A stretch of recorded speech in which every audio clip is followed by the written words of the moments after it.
ፍቅር ሁለተኛ እድል ይሰጣል ወይስ የድሮውን ቁስል እንደገና ያገረሻል? በመጀመሪያው ክፍል አና ክርስቲያንን ሚስጥራዊ ዓለም ሸሽታ ስትወጣ አይተን ነበር። ነገር ግን ክርስቲያን ግሬ በቀላሉ ተሸነፍኩ የሚል ሰው አይደለም። ዛሬ ይበልጥ ወደ ሚስጥራዊው እና ወደ አደገኛው የክርስቲያን ያለፈ ታሪክ እንገባለን። በመጀመሪያ ክፍል አና ክርስቲያንን ጥላ ስትወጣ ግንኙነታቸው ለዘላለም ያበቃ መስሎን ነበር። ነገር ግን ክርስቲያን ያለ አና መኖር እንደማይችል ይረዳል። አና አዲስ ሥራ ብትጀምርም በሄደችበት ሁሉ የክርስቲያን ጥላ አይለያትም። በመጨረሻም ክርስቲያን ተንበርክኮ ይቅርታ ይጠይቃታል። ምንም አይነት ውልና ቀይ ክፍል እንደማይኖር ቃል በመግባት እንደገና እንዲሞክሩት ይለምናታል። አናም በልቧ ውስጥ ያለው ፍቅር ስላላቆመ ለሁለተኛ ጊዜ እድል ትሰጠዋለች። ግን አዲሱ ግንኙነታቸው ከመጀመሪያው ይልቅ አደገኛ እንደሚሆን አልገመተችም ነበር። አናና ክርስቲያን በደስታ መኖር ሲጀምሩ ከክርስቲያን ያለፈ ሕይወት የወጡ ሁለቱ ሴቶች ሰላማቸውን ይነሷቸዋል። አንደኛው ሊላ ትባላለች። ሊላ የክርስቲያን የቀድሞ ታዛዥ ነበረች። ነገር ግን ግንኙነታቸው መቋቋም አቅቷት አእምሯ ተናውጧል። አናን በየቦታው እየተከታተለች በዝምታ ታስፈራራታለች። ሁለተኛዋ ደግሞ ኤሌና ሊንከን ናት። ክርስቲያን ገና በ15 ዓመቱ ሳለ ወደዚህ እንግዳ ዓለምን ያስገባችው እና ዛሬ ላለበት ማንነቱ ምክንያት የሆነችው ሴት ናት። ኤሌና አናን ክርስቲያንን መለወጥ አትችይም በማለት ልቧን ለማሸበር ትሞክራለች። አና በክርስቲያን እና በእነዚህ ሴቶች መካከል ያለው ሚስጥር ስትረዳ የክርስቲያን ቁስል ምን ያህል ጥልቅ እንደሆነ ትገነዘባለች። በመካከላቸው ያለው ስጋት ከክርስቲያን ያለፈ ታሪክ ብቻ አይደለም። የአና አዲስ አለቃ ጃክ ሃይድ አናን ለማግኘት የሚሄድበት ርቀት አስፈሪ ነው። ጃክ አናን በሥራ ቦታው ሊያስገድዳት ሲሞክር ክርስቲያን በቁጣ ጣልቃ ይገባል። ክርስቲያን ጃክን ከሥራ ከማባረር አልፎ ድርጅቱን ይገዛዋል።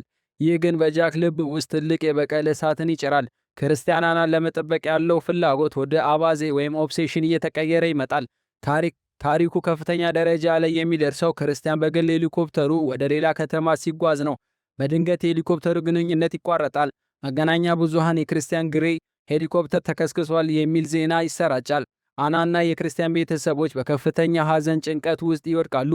አና ከክርስቲያን ለዘላለም እንዳጣችው ታስባለች። ነገር ግን ክርስቲያን እንደምንም ተርፎ ወደ ቤቱ ሲመለስ አና ያለ እርሱ መኖር እንደማትችል ይበልጥ ትረዳለች። ያለ ክርስቲያን ሕይወት ባዶ እንደሆነ የተረዳችው አና እሱም በሰላም ወደ ቤት ሲመለስ በደስታ እቅፍ ውስጥ ትገባለች። ክርስቲያን ከሞት አፋፍ መመለሱ አንድ ትልቅ እውነት እንዲረዳ አድርጎታል። ሕይወት አጭር ናት።